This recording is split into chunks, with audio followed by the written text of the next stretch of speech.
Hello, and welcome to Lecture 2 for SFL 465, Section 2. Before we begin talking about systems theory and how it applies in family therapy, I have a few reminders for you. Everybody should have been sent a link for the Doodle poll that will help us schedule our Friday labs. If you haven't gotten that link, you should be able to find it on the announcements tab on the homepage of this class's learning suite. It will be to the right side, and you can just copy and paste that Doodle poll URL into a browser.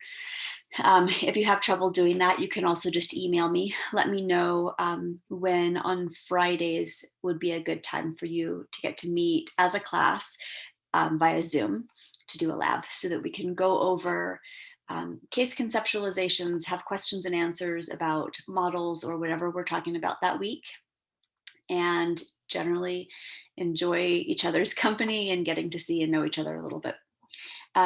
So we'll start model presentations with Bowen Family Systems Theory, and that will be in a few weeks yet. But if you want to go ahead and sign up for one of those models, you can look ahead in the readings and find out which model you maybe are interested in and want to do. With Bowen, because that will be our very first one, and those presentations will be due the Monday that we talk about the model. I will help with that case conceptualization, answer any questions. I'll just make myself available so that you, whoever chooses to go first and does Bowen, will have all the help that you need to feel like you can do this. So like I said, those model presentations will be due Monday before noon. That will let me have an opportunity to watch your presentation, give you an excellent grade, hopefully, and then also respond in the next lecture for that week. All right, I don't think there's anything else. This first week, you don't have anything due, but you could, if you want to, do the syllabus quiz that I talked about in the introduction. If that introduction video went quickly and you feel like you're not sure about everything or how it all fits together, feel free to watch it multiple times. And if you still have questions, give me a call. But that syllabus quiz is open now. And again, it's 10 true false. You can take it multiple times. It's open note. It's supposed to give you some points. And then also, digital dialogues will start next week.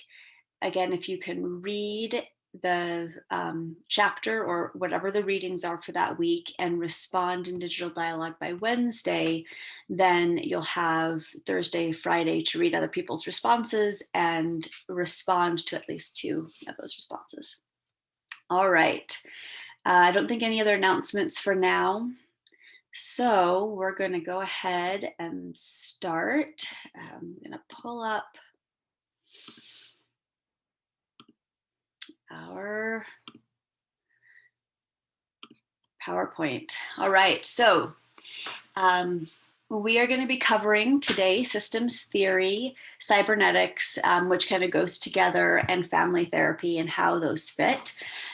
These are important because they're foundational for all the marriage and family therapy models that we'll talk about. It's also just important kind of as a paradigm to have in life. Understanding how your family works, understanding how things are going on around you can be really helpful to have a systems theory perspective. All right, a few memes for your amusement.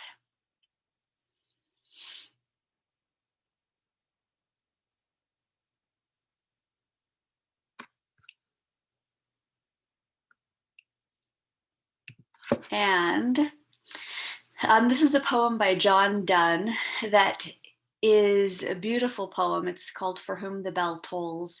I've modified it slightly just to give you a sense of how it fits with systems theory. No man is an island entire of itself. Every man is a piece of the continent, a part of the main. If a clod be washed away by the sea, Europe is the less, as well as if a promontory were, as well as if a manor of thy friends were, or thine own were. Any man's life affects me because I am involved in mankind. So, what Donne is trying to say is the idea that we're all connected, we're all interconnected, and what happens for one person is going to impact us in some way. And that's especially true in families. Even if maybe a parent, let's say, has something happen at work and it seems like a work thing, when they come home, there's often emotional repercussions, things like that, so that other people in the family feel it. So we're interconnected. We're part of systems. Families are part of bigger systems. We'll get into all of that more. So, basic people to know: on the left is Ludwig von Würtelnafi.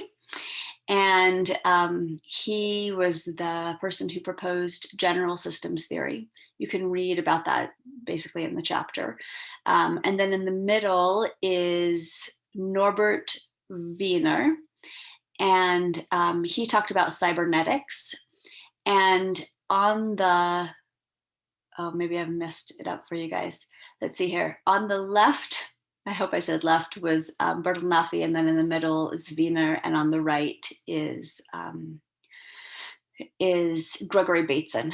And Gregory Bateson was an anthropologist, and he was the one that applied systems theory and cybernetics to families, pointed out that the same things are in place in social systems and in family systems as were being proposed in other systems.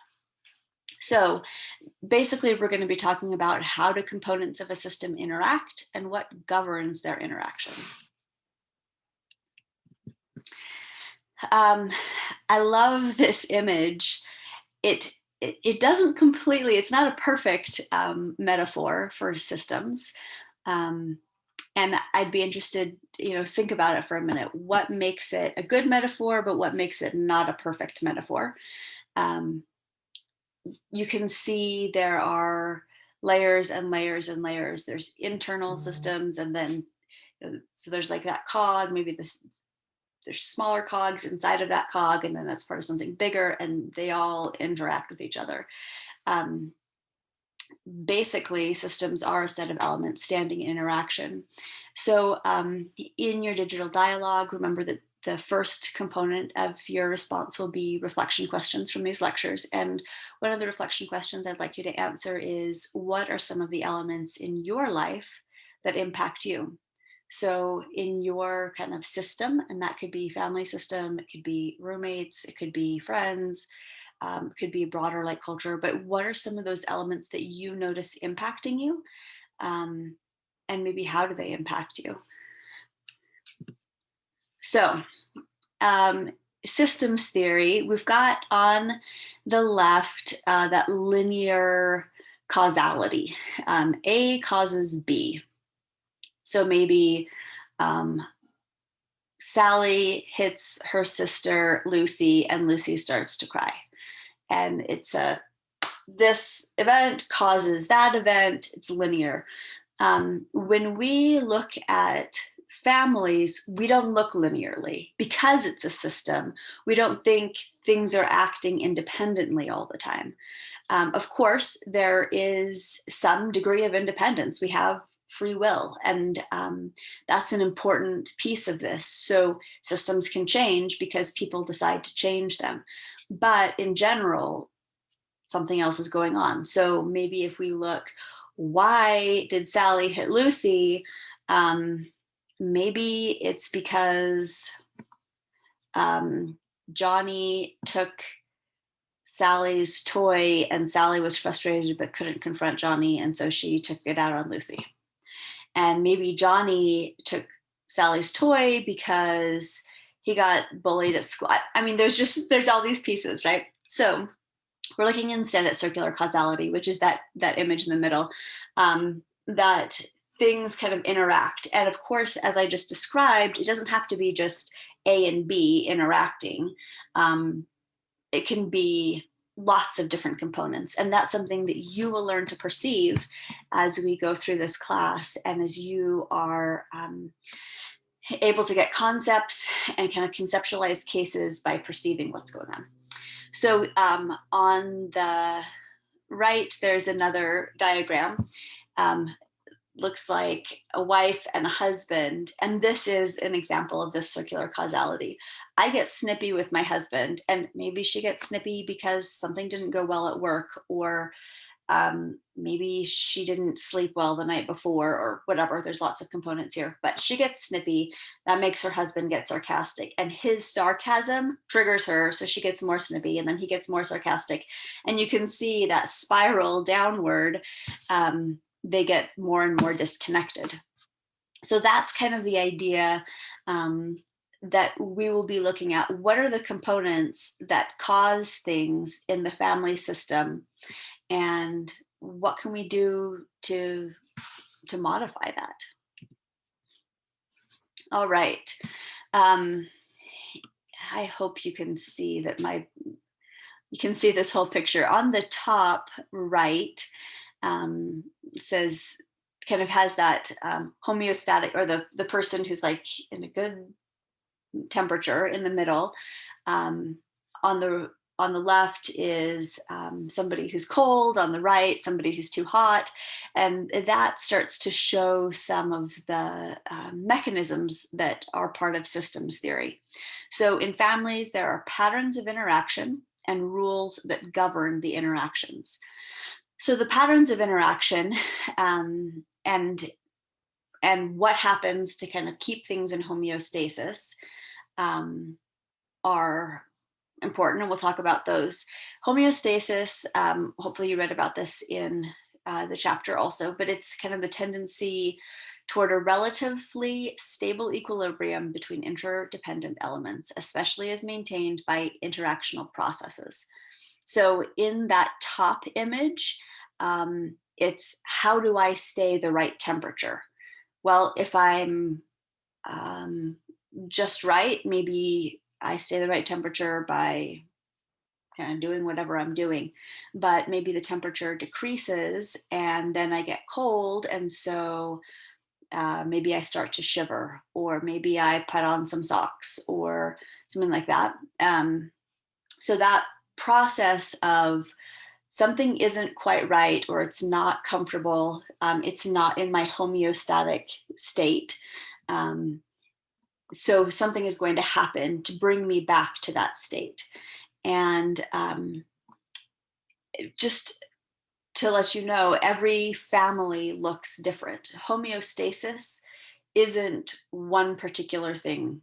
There's not a right homeostasis for a family. It's a balance, and it depends on kind of intergenerational patterns and culture and what people are comfortable with. There's a balance of connection and being able to be an individual. There's a balance of conflict and calm. There's a balance of humor, seriousness. There's all kinds of things that are that families find their own balance for. And when that gets out of balance, usually there is some mechanism to get it back in balance. So that can look like lots of different things. Let's say there's a family that usually is kind of light and fun, and they start talking about something serious. Maybe they had a family member get sick with COVID. And so they're talking about the serious stuff, and one member of the family is starting to get uncomfortable because they aren't usually this serious. And so they start cracking jokes about COVID. That would be a mechanism to bring the family back into the kind of preferred balance that they're used to. So feedback loops are one of the mechanisms that is used to maintain homeostasis. A feedback loop is basically information. So It's defined there as an interactional process whereby homeostasis is maintained. This occurs when the product or output of an event or reaction changes the organism's response to that reaction. In other words, so if, let's say there's an event like somebody gets COVID, and the response to that is the family gets more serious, then the one person starting to like suddenly be very jokey would be what changes to get back to the homeostasis. Um, Another thing could be, let's see here, change behavior, like I put on socks if I'm cold, or I put on a jacket, or if I'm too hot, maybe I'll take off a sweater. So that change in my behavior to get me back is part of that feedback loop. Now, positive and negative feedback is can be a little challenging to understand. Positive feedback only means yes, we want a change. So positive is like saying yes, something needs to change. Negative is nothing to see here, everything's fine. Now, the reason this can be confusing is because we think of positive feedback as like compliments of good things. In the slide before, let's see if I can go back to it. In the slide before this, where we have that I get snippy, he gets sarcastic, that's an example of positive feedback. Not because what's happening between them is a good thing and it's creating more positivity in their relationship, but it's positive feedback because they're each changing and amplifying their behavior to try to, because they're responding to each other and trying to get back to homeostasis, and unfortunately is not working very well, which is why it continues and continues and continues. But that is positive feedback. Negative feedback would be basically, all's well, nothing to see here, keep doing what you're doing. So yeah, that's, I mean, the way that I visualize it is, I don't know if you guys have ever seen, there was an old cartoon movie of Robin Hood with foxes as Robin Hood and Maid Marian, and there's a lot of different animal characters. And there's some guards on the wall of the castle, and they say, 12 o'clock and all's well. And that's negative feedback. It's basically like nothing to see. It's all good. So hopefully that makes sense. In the middle of those images, there is an anxiety response. And I want to point out that so we have systems within us as well as systems around us. We're part of bigger systems and we have internal systems too. So one of the things about feedback loops is that it doesn't always return us to homeostasis, and it can actually be amplifying. So for example, with anxiety, maybe you perceive danger, and maybe danger is a deadline coming up and you're not sure if you have enough time, or you're not sure how well you'll do on whatever the assignment is. And so instead of digging in and doing it, because your brain is saying danger, danger, danger, I'm stressed out by this, I don't like how I feel, the decision is to avoid it. And that behavior is to bring you back to homeostasis. It's to help you feel calmer. And you might feel calmer for a little while. The problem is the longer you avoid, the closer that deadline is going to get. And so even though there's that brief relief, which you see at the bottom, that anxiety is going to actually get bigger. And the bigger the anxiety gets, now the anxiety itself becomes a danger, as well as the deadline being a danger. And so you end up with, like, I've got high school age kids, and with COVID, and they don't get to go to school all the time, and anxiety has been high. And, I hear when I ask, how come the assignments aren't getting done? Well, my anxiety is so high, it makes me lazy. But lazy actually means I'm trying to do something to not feel so stressed out. And what I'm trying to do is avoid it. So yeah, I get to have nice conversations with my high school aged kids about anxiety response. And in order to break out of that cycle, you have to change what the response is. So, you perceive some danger, you have some anxiety about a deadline, and you recognize, okay, my brain, like usual, is telling me avoid, avoid, avoid. But instead, I'm going to do some deep breathing. Maybe I'm going to make sure that I've got some food in my system that's healthy. Maybe I'll get a hug from my roommate or whatever it is. And then I'm going to dig in instead of just avoiding. Um, so that's kind of how a feedback loop can work. Like you saw with on the last slide, where the positive feedback loop made it worse and worse and worse. Anxiety can be the same way. It's a positive feedback loop. Yes, something is bad. Yes, I want to feel better, want to get back into homeostasis. So I'm doing this behavior again and again, but it's actually just making it worse. Um, so that works, like we said on the last page or the last screen, also in couples. Sometimes she gets snippy and he gets sarcastic or whatever, but more often it may be, and this happens pretty typically between men and women, and maybe if any of you are married, you notice this in your relationship. um, we come with different levels of tolerance for conflict, and we also come from our families of origin with different strategies to deal with conflict. So when we get positive feedback, like, yes, something is wrong, I need to do something about it, what do I do?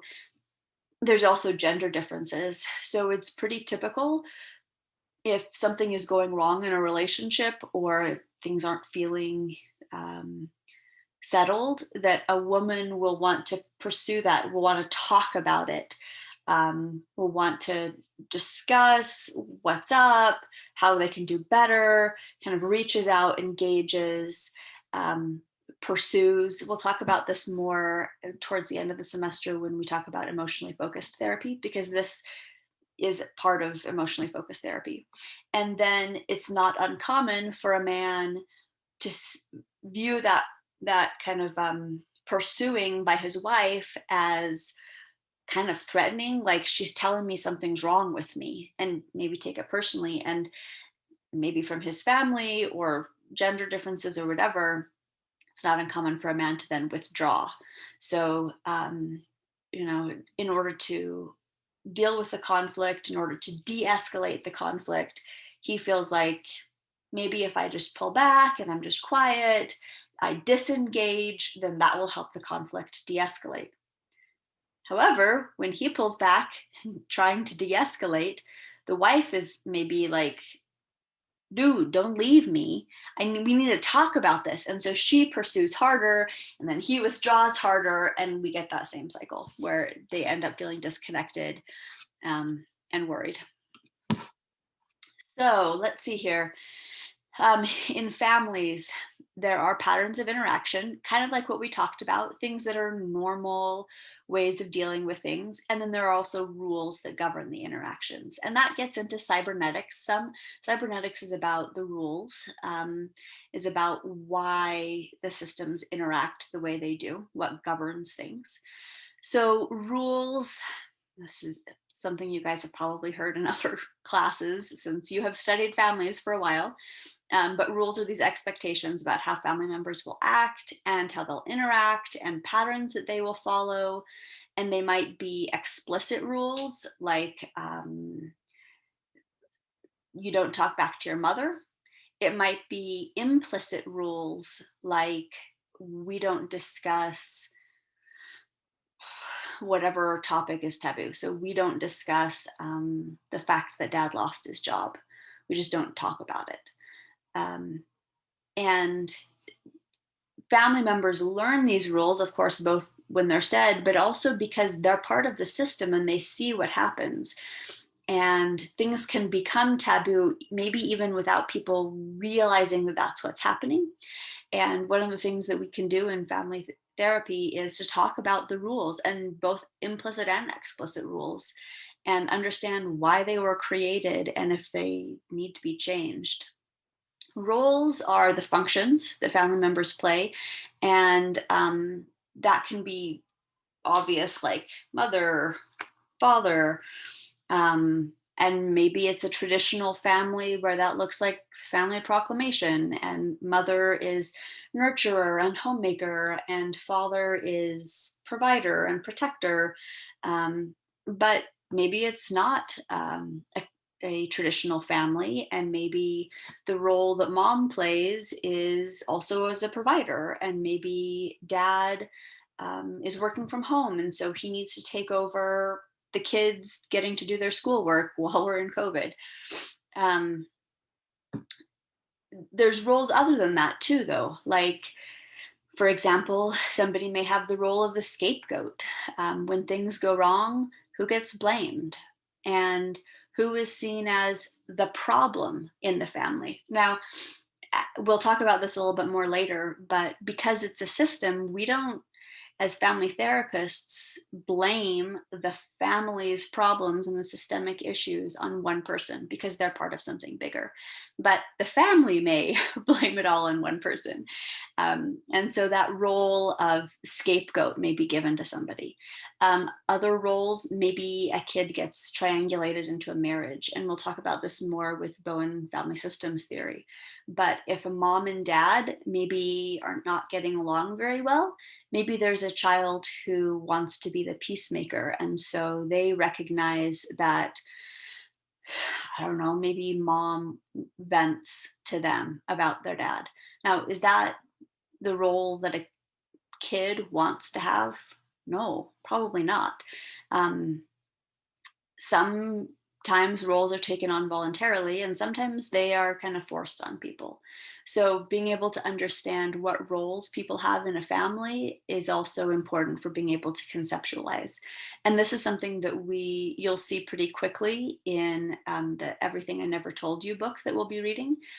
There are some clear roles that are given to children in the family that are not what they most wanted. Boundaries. So boundaries can be within the family, it can be outside of the family.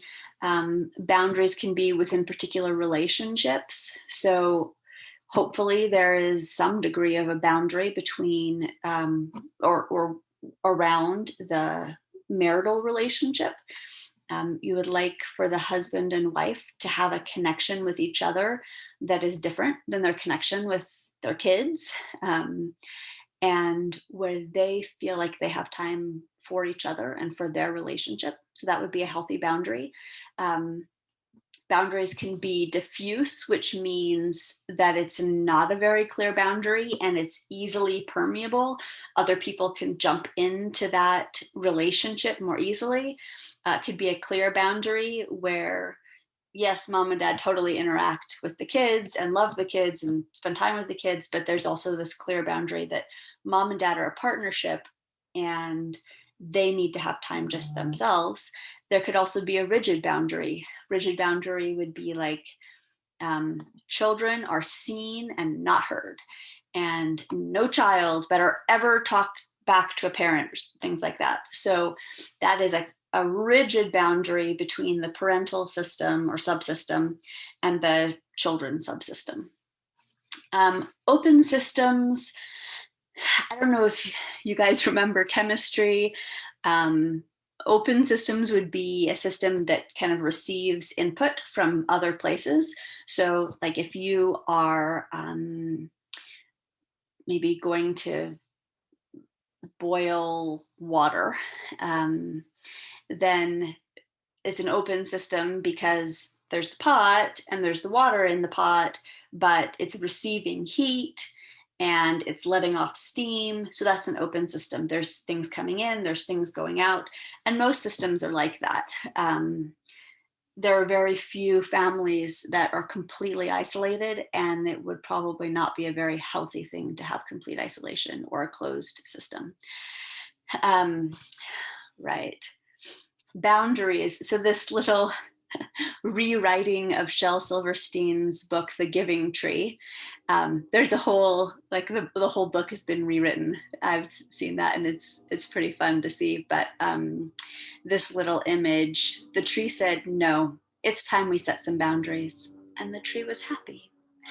And the point of the rewriting is if the tree would set some healthy boundaries, then the boy would continue to have a friend throughout his life and would be a little bit more self-sufficient, and the tree wouldn't be reduced to a stump. And anyway, there you go. Boundaries can be a good thing. Okay, so families are part of larger systems. This image is a representation of Bronfenbrenner's ecological family systems model. Again, I don't know whether, this is why it would be so nice to have you all in class so we could be talking about this. Probably, if you're in a 400 level class, you have been exposed to Bronfenbrenner's ecological family systems model, but we'll go over it here. So the microsystem is the individual. And of course, within that microsystem, there are systems like we talked about before, psychological, biological, there's things going on. If I sleep really poorly, or if I get sick, I am going to interact with my environment and with my family differently than if I'm healthy and well, and I've slept well and I've eaten well. So there are systems within me that also interact. But that individual is the microsystem. Then the mesosystem is the systems that interact with the individual. So family particularly is a big one. And sometimes you see family kind of around the individual as a system of itself. But as kids get older, they do interact with a school classroom, maybe separate from their family, or the park, or a daycare center, or the doctor's office, like you can see here. So that mesosystem is what we're interacting with. And then the broader system would be maybe the systems you interact with, if that makes sense. So that might be work, like maybe your parents' work, maybe you never go to your parents' job, but because they go to their job and those interactions impact them, they then also impact you. Maybe there's like a whole neighborhood, and maybe you don't interact with everybody in the neighborhood, but what's going on in the neighborhood does impact you. Then the macro system is like culture and society, laws, customs. It's kind of what shapes all of the systems that you are part of. And then the last is the chronosystem, which is through time. So our culture, our country has changed over the last 100 years. Different systems within that have changed. Your family changes just over a decade or 2 decades as you go from maybe having small children to having children leave the nest. So that system changes over time. So the chronosystem is just how that system interacts with previous times and future times. Another reflection question for you: what larger systems impacted your family growing up, and how? So, there's going to be some really obvious answers. So I don't want you to just put the obvious answers. I'd love to hear what you notice about how those answers, how those systems impacted you. So, for example, and now that I've said it, maybe you don't want to write it also, but the church, that is a system, both like your ward, that's a smaller system, and maybe that has impacted you and your family. But then there's also kind of the church as a whole and how maybe that has impacted you. Maybe it has helped there be some particular family rules, and maybe it has codified some roles that your family members have. maybe friendships in the ward have impacted your family. Maybe a parent's calling has impacted your family. So that would be some of what I'd love to hear about, um, but maybe not with church since I already talked about it. Okay, basic human needs. So as I've been working as a marriage and family therapist, this comes up with every person, with every couple, with every family, again and again and again. And we will talk about it more in depth as we discuss attachment theory a little bit later in the semester, along with emotionally focused therapy. But it's important to realize as you are evaluating, as you are applying concepts to families, and as you are trying to perceive what's going on, this is a really key piece. Um, and that is that everyone wants to be loved and connected and appreciated and important and accepted and safe and respected and valued and valuable and progressing. People want to be trusted. People want to make a difference. Um, and so if they are not feeling that way in a relationship, and again, depending on the family's level of homeostasis, maybe they are only feeling it a little bit, but at some point it is insupportable to not feel loved and connected because we are human, and as social creatures we really need that connection. And for whatever reason we also really need to make progress and to feel like we have some some good things, that we are good people. So like I said, we seek some combination of all of these things all of the time in all of our relationships. Now, you don't need to be, probably, and you don't feel the need to be loved by your boss at work, but you probably want to feel safe around your boss, and you probably want to feel respected and valued. You probably don't need to feel um, like you are connected in lots of ways to, I don't know, maybe the people in your class, um, although it would be nice. But maybe you do want to be seen as capable and confident by people in your class. So, again, homeostasis in a family is their accepted level and way of feeling these things. So maybe in one family, um, the way they feel loved is by serving each other. And maybe they never say the words, I love you. Maybe that's a cultural thing or a family culture thing. Um, but maybe that's, they feel loved by serving each other, or maybe they feel loved by physical affection. Other families, maybe they need to feel loved and appreciated by hearing it. um, and if people from different families come together and each of their families' ways of showing and receiving that sense of love and connection and appreciation is different, that will be a challenge, and that couple will have to figure it out. Um, so, like I said, it's impacted by past generations and culture and society and expectations over time, and it can change in a family.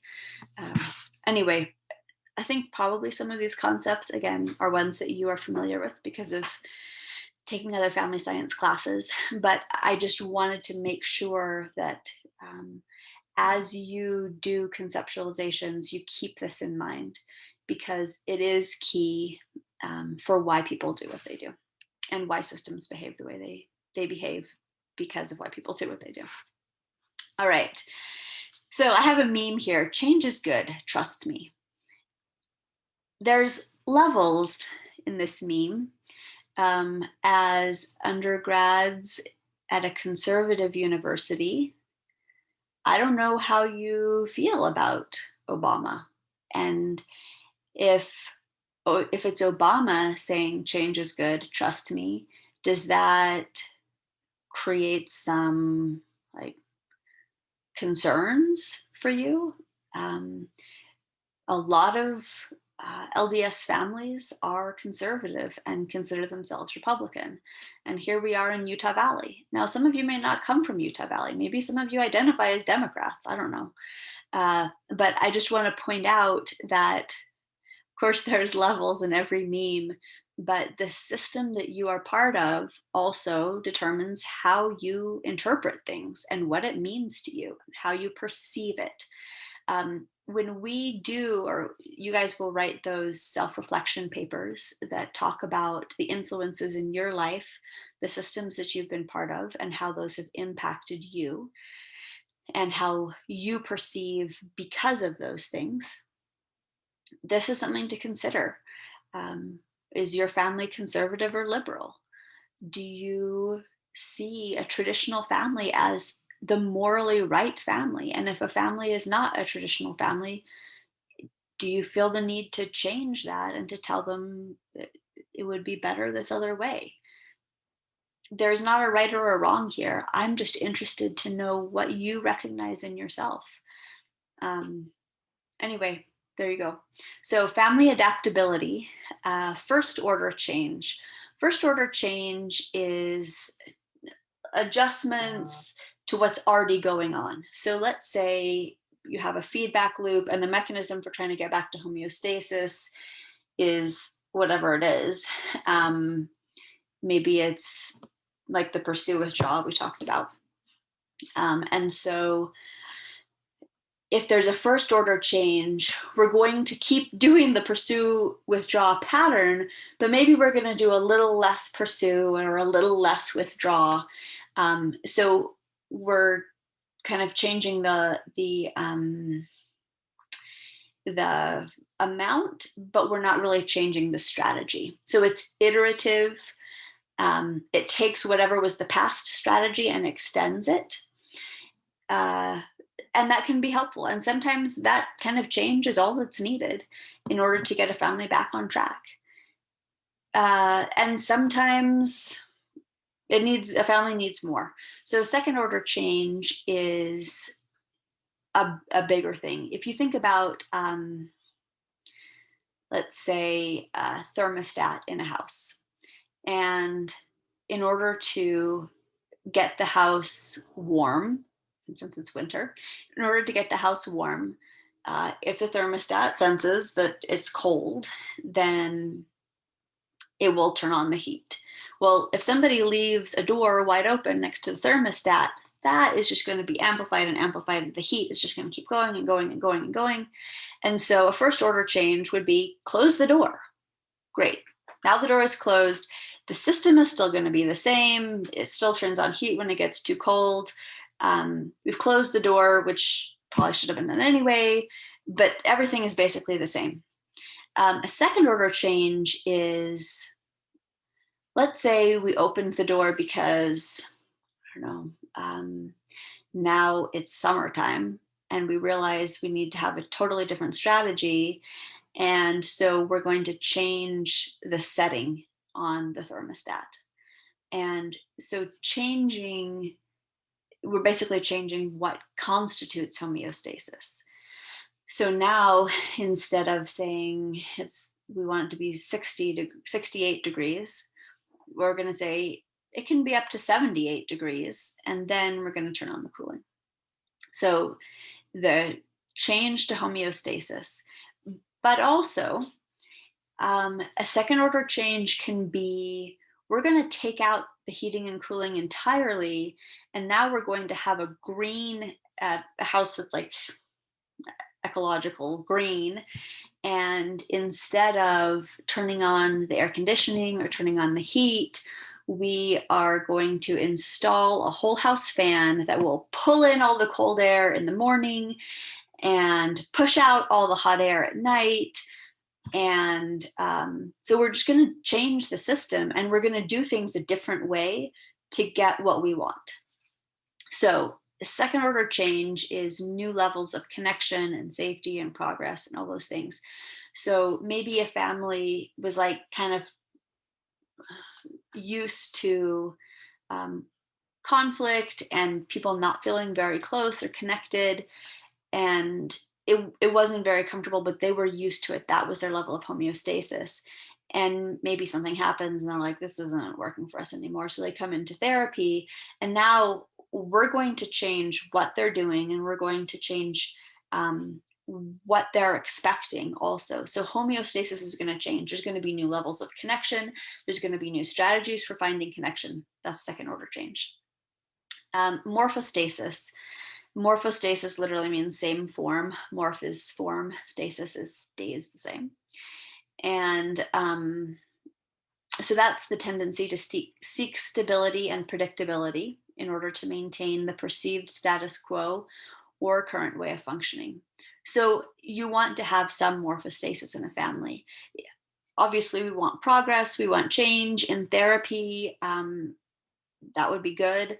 But if there's no sense of stability, if there's no form that lasts through time in some degree, then it's chaos. So it can be a positive thing. Now, there are other times where morphostasis may not be a positive adaptive thing. For example, and I think it uses this example in your chapter also, you'll have to read it and find out. But if maybe a kid gets to be 18 and wants to leave for college and is excited to move out and move across the country and be on their own, but maybe the system, the family system, is afraid, like, we need to keep things the same, we don't know how we'll function without this. So there's maybe some rigidity for that morphostasis. And so the parents say, oh, you shouldn't go to that college across the country. You should go to the community college that's just a few blocks away, and you can live at home. Things will basically stay the same. So changes that could be positive for individuals and also for the family get dampened, and that can end up being a negative thing. Now, families are doing that for a reason. Again, one of the things that I assume with every person, every patient or client that I see as a therapist is that they are doing their best with what they've got, and that they have good reasons, viable reasons for doing what they're doing. Now, they might not be adaptive and healthy reasons, and they might need to change what they're doing and change their strategies. But if I see a family that doesn't want to let somebody leave, then I'm going to ask, why is it important that they not leave? And then if we can figure out why is it important that they not leave, and maybe it's because the marriage is on the rocks, and this is the child that's been triangulated into the marriage and is offering stability to the marriage, and if that child leaves, what will happen? Now, if the marriage doesn't have some work on it, probably the next child will be triangulated into it. But there's this sense of, oh no, that makes sense. Like, they want the system to stay intact. They want there to be some degree of stability so that things don't fall apart, and the marriage doesn't fall apart, and the family doesn't fall apart. So that's a reasonable thing to want.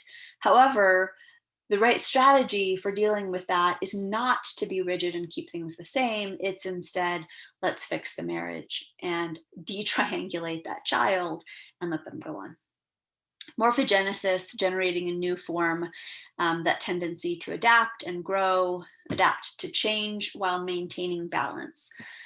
So maybe you have a family member who, or instead of another family member who leaves for college, let's say you have kids who were toddlers and now they are teenagers.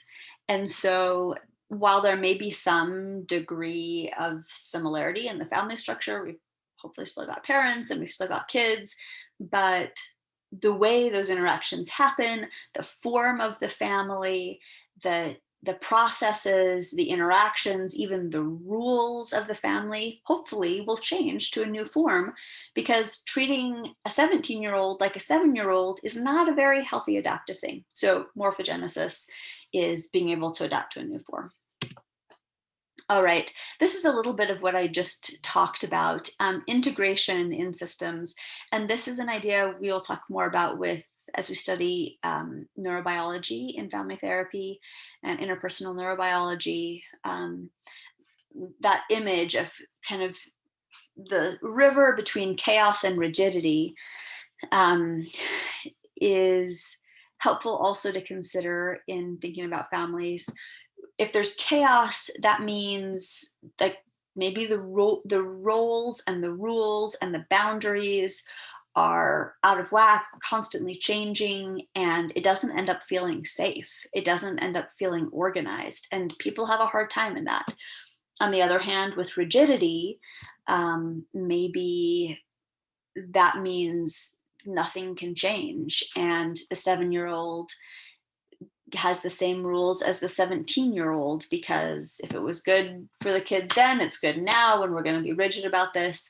And again, that's not healthy. But that middle line is adaptability and flexibility. On the bottom, it has that acronym FACES: flexible, adaptive, coherent. That means it makes sense, it works together, it's energized. If you think about a river flowing, there's energy to that flow. There's energy in the family system to be moving forward. And there's also stability. We haven't gone completely over to the flexible side. There's also stability. So maybe as we adapt the roles and rules for the 17-year-old as opposed to the 7-year-old, that's part of it. But we're also going to keep some family rules and roles, like mom and dad are still going to be in charge, and we're still going to respect each other, things like that. All right. The problem, according to systems theory. So this is another, and I touched on this briefly before, but another important thing to keep in your mind as you're doing conceptualizations. The problem is not going to be the fault of any one individual. They're part of something bigger than themselves. Now, if I stay up all night and in the morning am super grumpy, then am I going to impact the system, and will that somewhat be my fault? Yeah, but why did I stay up all night? Maybe I'm stressed about things. So remember, this isn't one of the things with systems theory, and as we won't cover feminist family theory in this course, but this has been an issue that has been brought up. You don't want to blame a victim. So, for example, if a child is getting abused, you don't say, well, they're part of the system, so they are equally responsible for that abuse. It's, the problem of the whole system. Obviously, we're not going to blame the victim. However, we do want to look at more than just blaming the parent or the abuser. And why do we do that? Not so that they're not held responsible, but so that we can understand how to change it, how to help the system go better. Maybe the child is getting abused because they have a learning deficit or a cognitive disability, and the parent does not know how to handle it. So maybe the child needs more services at school. Maybe the parent needs training. Maybe it's a single parent and they're living below the poverty line and their resources are very scarce. So maybe they need some more help in other ways. Anyway, so that's kind of an idea about that. We're not blaming victims, but we are going to look beyond just who is the perpetrator or who is the person to blame. So the problem has to be examined systemically over time within interactions at various levels of the system and from a variety of angles. So systemically and over time, that means we're not just looking at a snapshot, because like back to the beginning, if we're only taking a snapshot, we're back at, well, Sally hit Lucy, and so Lucy is crying and it's linear. But if we look at it through time, so we get a sense of what happened before that, what happens after that, what happens even before that. then we have more of the picture. And so, as you're assessing families and as you're doing conceptualizations, consider not just what's happening at the moment, but what happened before that. What happened the generation before that? What happened early in that person's life? What are all of the elements of this system? Various levels of the system. So, we'll talk about this more next week as we discuss diversity and culture, things like that. But levels of the system include workplace and society and culture. So, for example, maybe that mom who is being abusive to their child also has the experience of being treated as worthless at work, being in a minimum wage job. And maybe that's because it's a Black woman. And as a Black woman, she has disadvantages as a woman and is, had there's prejudice against her as a Black person. And so there's all these levels, and being able to conceptualize those levels will be important. And you'll see this also in the book that we read, Everything I Never Told You.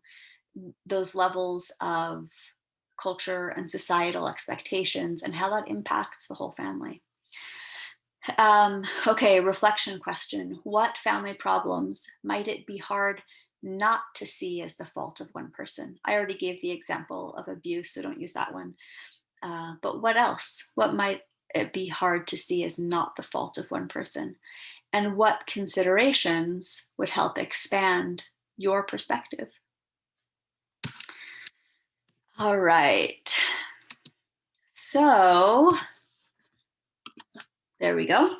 That's the end of the lecture for today. I hope that if you have any questions, you will bring them up. Hopefully we'll get to have a lab this Friday. And if you have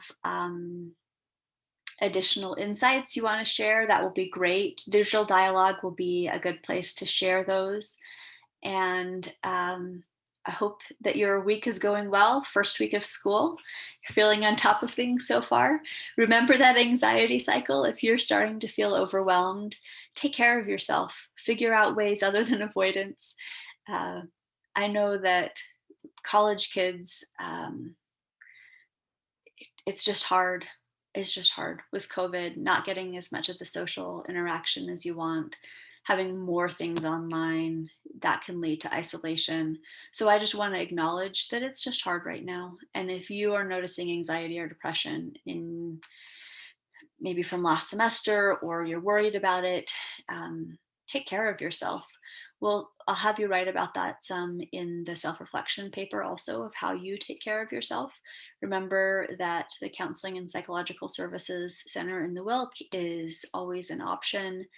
And anyway, I wish you the best. I look forward to hopefully seeing you guys on Friday.